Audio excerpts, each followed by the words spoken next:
No Dia Mundial de Conscientização e Combate ao Câncer de Cabeça e Pescoço, um alerta. Mais de 50% dos casos diagnosticados já estão em estado avançado. Esse tipo de câncer é o 9º mais comum e o 6º com maior índice de mortalidade. O Osvaldo começou a notar um inchaço no pescoço. Como o problema persistia, ele procurou um médico. O diagnóstico preciso ele só soube 6 meses depois. A notícia de que tinha câncer caiu como uma bomba. Fiquei nervoso, fiquei assustado, eu saí do chão. Mas na mesma hora eu percebi que eu tinha uma família, que eu tinha amigos, muitos amigos. E as amizades, as famílias, as orações, as rezas e os trabalhos clínicos, médicos, laboratoriais também contribuíram muito para a minha sustentação. É horrível, a gente não tem nem como explicar, porque é dizer que você vai morrer.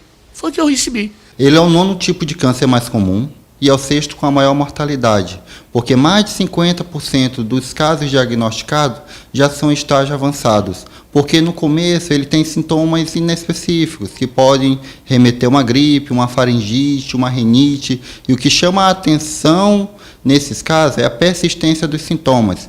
Então, lesão em cavidade oral que não melhora, rouquidão persistente, nódulos cervicais em crescimento, processos inflamatórios que sugerem rinite, sinusites, que não melhoram, eles precisam ser melhor investigados. Considera-se câncer de cabeça ou pescoço, lesões ou nódulos cancerígenos identificados na cavidade oral, faringe, laringe, seios da face, glândulas salivares e tireoide. Alguns hábitos podem se transformar em fatores de risco, no que se refere ao desenvolvimento da doença. Nós temos 3 fatores de risco principais: o álcool, o cigarro. A união do álcool e cigarro aumenta em 10 vezes a chance de contrair esse tipo de tumor.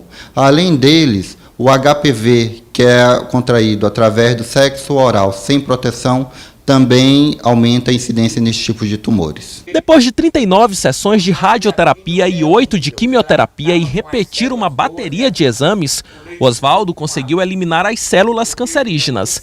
Ele ainda precisa de acompanhamento médico para descartar qualquer possibilidade de recidiva. A confiança de que venceu esta dura batalha pela vida, ele jamais deixa de demonstrar. Quando você tem amigos, você tem família, você tem Jesus, supera no coração. Então eu recebo visita de padres, pastores, pai, mães de santos, amigos, mas todos é pedindo para Deus para o meu restabelecimento. E eu percebo a cada dia, a cada minuto, que viver é a melhor coisa do mundo. Gente, não brigue, não agrida, não bata, não apanha, vai viver é a coisa melhor do mundo. Aqui no estúdio do Bom Dia eu recebo o cirurgião oncológico Francisco Carlos do Nascimento Júnior. Vamos falar mais a respeito desse assunto. Doutor, bom dia. Bom dia.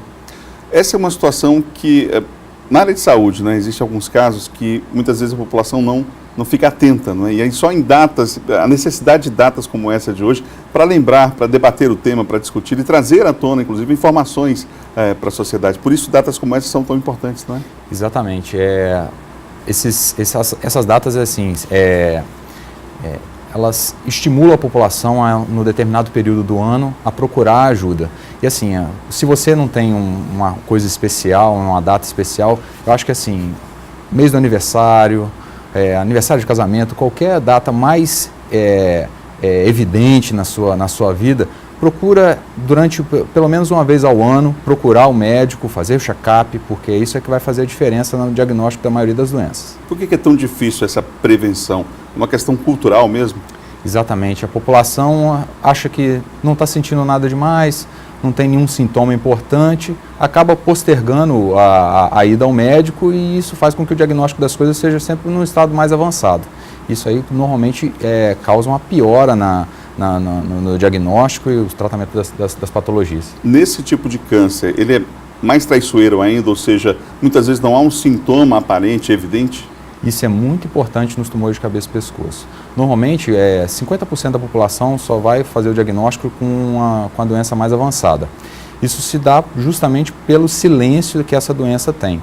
Normalmente são lesões, às vezes, na cavidade oral, ou na laringe, ou na faringe, que são pequenas e causam poucos sintomas no paciente, ou então são um quadro semelhante a um quadro gripal, uma obstrução nasal, uma dor de garganta que o paciente queixa e que vem se arrastando há 3, 4, 5 meses, e ele acaba não tendo muito sintoma, muita dificuldade no dia a dia e acaba não procurando médico. Então, o silêncio e os sintomas que não são muito específicos, eles fazem com que o diagnóstico seja mais tardio.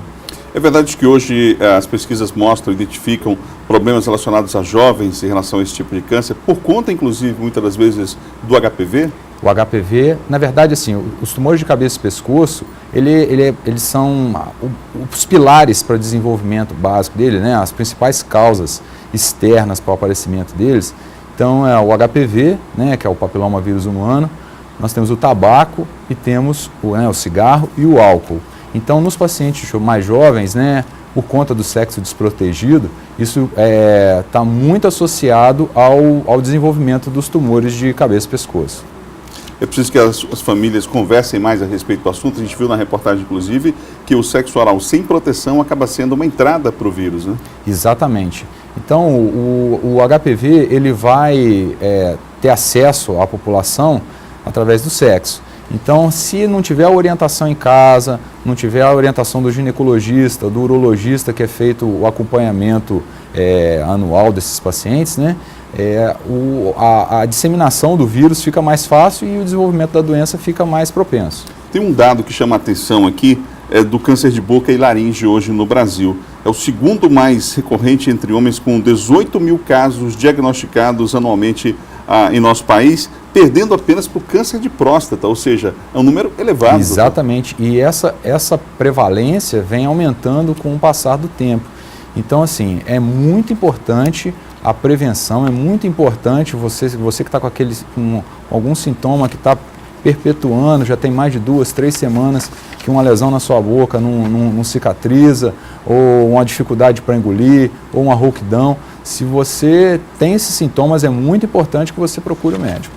O que é possível fazer para prevenir, além de procurar o médico e fazer constantemente esse check-up, digamos assim? Os hábitos de vida influenciam muito também no aparecimento dos tumores.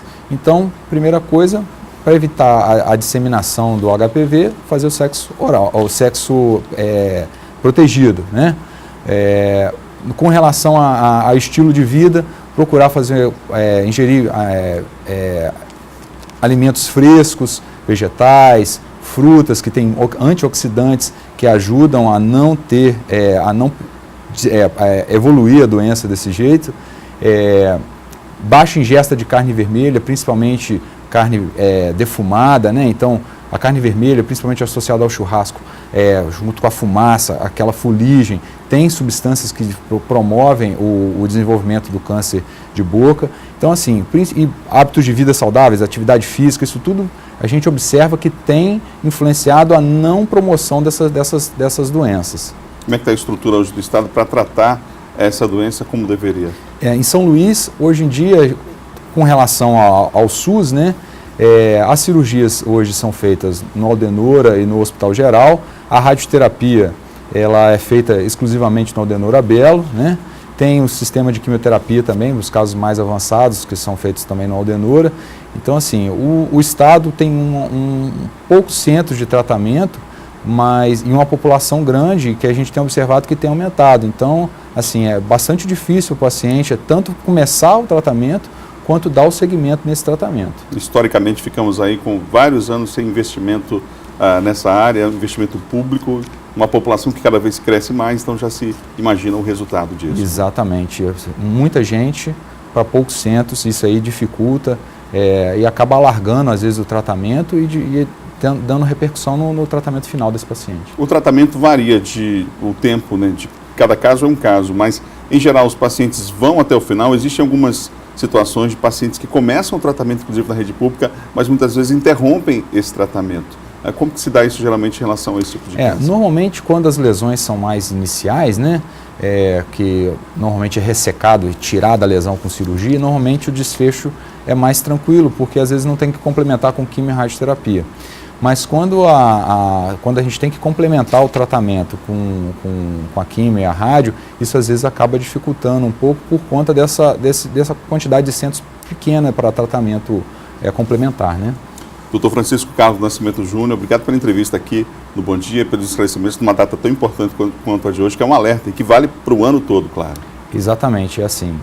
O mais importante, o que a gente tem que frisar sempre, é estilo de vida saudável, prevenção e diagnóstico precoce. Se você está com sintoma que você não consegue, que está perpetuando, que está há mais de 2 semanas, procure o médico, seja avaliado, para você evitar de ter um problema mais grave e com tratamento, às vezes, mais dificultado aí por conta disso aí.